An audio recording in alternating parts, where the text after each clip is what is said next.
حضرت عمر بن عاص رضی اللہ تعالیٰ عنہ نے مصر خود فتح کیا تھا، خود فاتح تھے۔ حضرت عمر نے انہیں گورنر مصر بنا دیا۔ ان کا بیٹا ایک عام آدمی کے بیٹے کو کہنے لگا چلو اپنا اپنا گھوڑا دوڑاتے ہیں، بھلا کون جیتتا۔ گھوڑے دوڑے، عام آدمی کا بیٹا جیت گیا۔ گورنر صاحب کے بیٹے نے درہ اٹھایا، درہ اٹھا کر کے اس جیتنے والے غریب آدمی کی کمر پہ درے مارے۔ اس کو جب درے لگے تو بیٹے نے گھر آ کے باپ کو اپنی لہو لہان کمر دکھائی۔ باپ کے دل میں بڑی قدر ہوتی ہے اولاد۔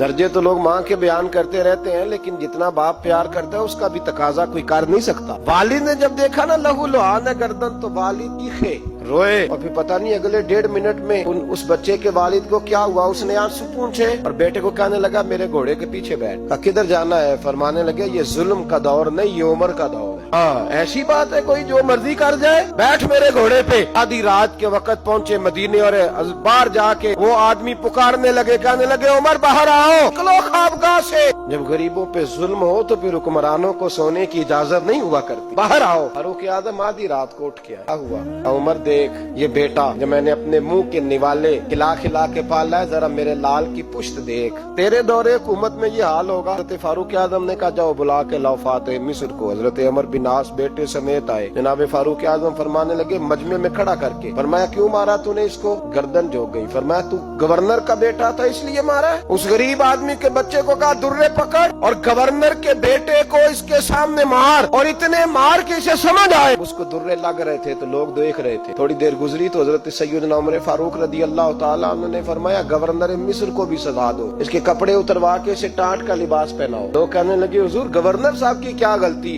حضرت فاروق اعظم کہنے لگے اس بچے کے دل میں بات ڈالی کس نے کہ تو گورنر کا بیٹا ہے؟ کس نے بات ڈالی کہ تو چودھری کا بیٹا اور باقی کمی ہوتے ہیں؟ اس نے سکھایا اسے؟ وہ طاقتیں بھی ہم کچھ لیں گے جو سکھاتی ہیں کہ فلانا بڑا ہے فلانا چھوٹا ہے۔ فرمایا نہ، جب کوئی رسول اللہ کا کلمہ پڑھ لیتے ہیں وہ برابر ہو جایا کرتے ہیں۔ اس کو کس نے سکھایا؟ اس نے سکھایا اس کو، گورنر کو بھی۔ اور پھر حضرت عمر نے تاریخی جملہ کہا، حضرت عمر بن عاص کی طرف دیکھ کے فرمایا جب اللہ نے ان لوگوں کو آزاد پیدا کیا تم نے کیوں غلام بنا لیا؟ جب رب نے آزاد پیدا کیا تم نے کیوں غلام بنایا؟ عزیزو یاد رکھو انصاف کا بول بالا ہوتا ہے، پھر کوئی آدمی ڈرتا ہے، یہاں انصاف نہیں ملتا۔ اور میں آپ خود ایک بات یاد آ گئی، حضرت عمر کا زمانہ تھا، غسان کے بادشاہ نے کلمہ پڑھ لی۔ جو لوگ غریب کہلاتے ہیں نا وہ ذرا میری بات پہ زیادہ توجہ کریں، غریبوں کو سنانے لگا، غریب ذرا توجہ کریں۔ غسان کے بادشاہ نے اسلام قبول کر لیا، اور اسلام قبول کرتے ہی وہ آئے حج کرنے۔ حج کے بعد فارغ ہوئے تو ایک نفلی طواف کر رہا تھا غسان کا بادشاہ شاہ غسان۔ آج تو خانہ کعبہ میں بھی وی آئی پی پروٹوکول ملتا ہے، آج تو مسجد نبی میں بھی وی آئی پی پروٹوکول ہوتا ہے۔ ہاں آگے بھی